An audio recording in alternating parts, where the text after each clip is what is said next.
Bom dia, pessoal! Eu sou a professora Brena e na aula de hoje vamos ver as forças internas.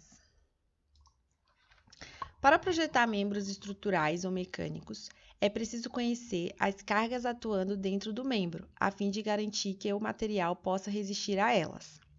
As cargas internas podem ser determinadas usando métodos de seção. O que é o método de seções? Se as cargas internas que atuam sobre uma seção transversal no ponto B tiverem de ser determinadas, temos de passar uma seção imaginária AA perpendicular ao eixo da viga pelo ponto B e depois separar a viga em dois segmentos. As cargas internas que atuam em B serão expostas e se tornarão externas no diagrama de corpo livre de cada segmento. Então, por exemplo, temos uma imagem aqui no próximo slide, no qual temos uma viga apoiada aqui no ponto A, temos um ponto B. Queremos saber, queremos determinar as forças, as cargas que atuam sobre essa viga. Para que a gente consiga fazer isso de forma metódica, de um jeito passo a passo, é aconselhado a gente usar os métodos de seções, e aqui a gente tem uma seção AA, perpendicular à viga, no qual a gente vai separar para podermos estudar as cargas que atuam sobre essa viga. Então, se a gente separa, a gente tem essa situação aqui de baixo. Então, a gente tem aqui o ponto A aqui representado pelas reações de apoio, foram desmembradas no eixo AX e AY. Temos o momento em A, o ponto B, e aí vamos ter as cargas VB, as forças VB, a força NB e o momento B.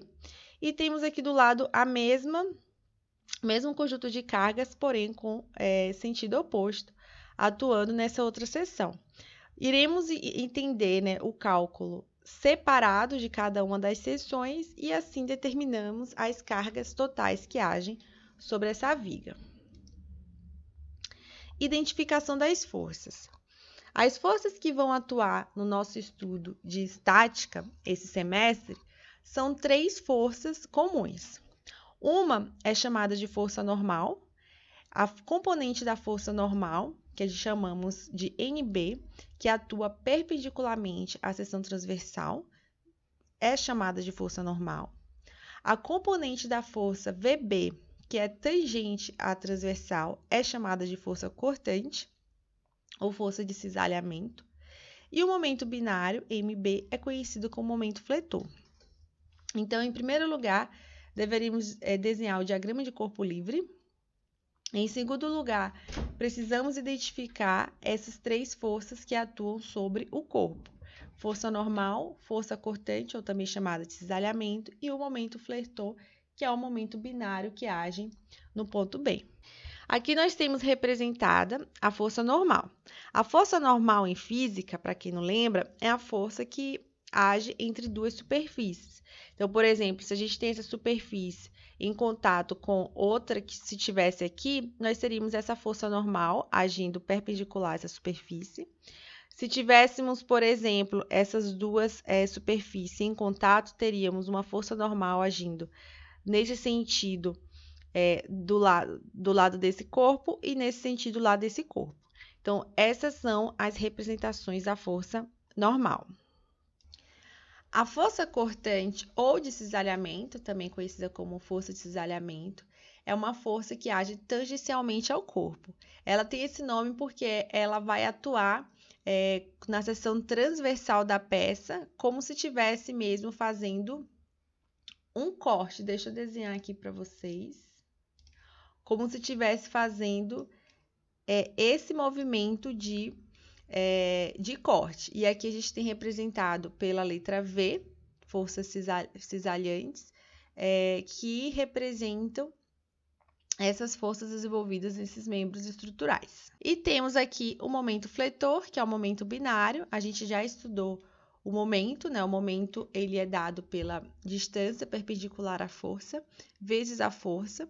Ele age no sentido de movimento rotacional que pode acontecer quando a força age sobre um corpo. E aí a gente tem a representação de alguns momentos que podemos identificar nas estruturas de treliça. Naquele exemplo que a gente viu primeiro, então a gente vai aplicar aquele passo a passo que a gente viu na aula passada. Qual que é o passo a passo?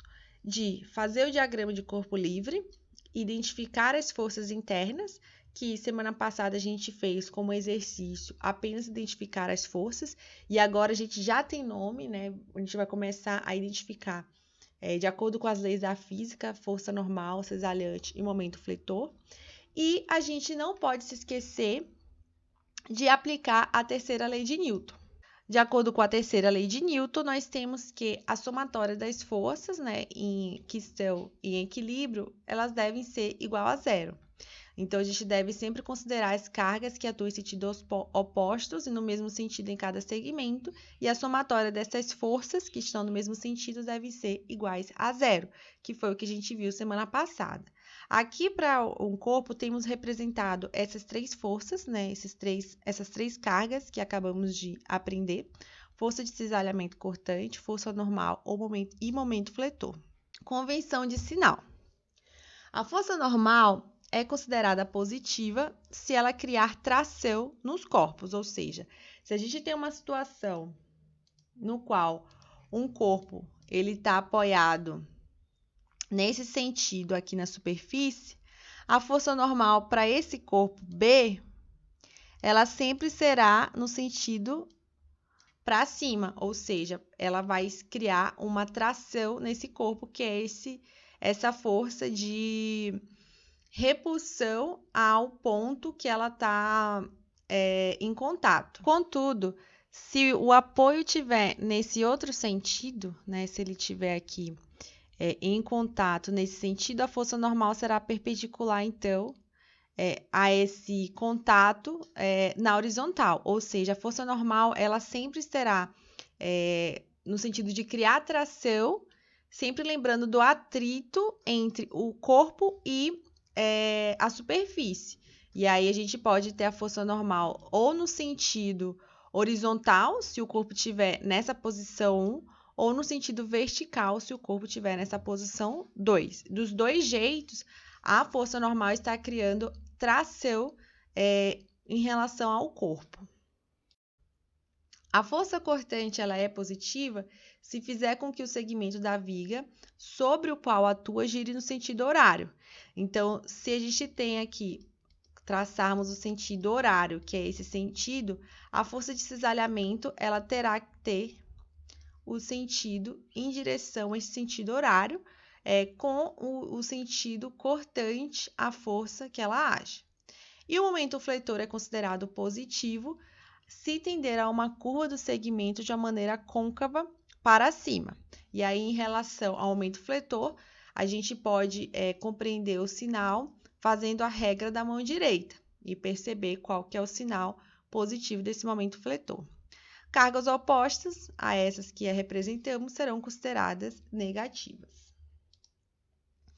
Essas são as referências da aula de hoje. É uma aula mais curta, porque, na verdade, é uma continuação da aula da semana passada. Até mais, pessoal!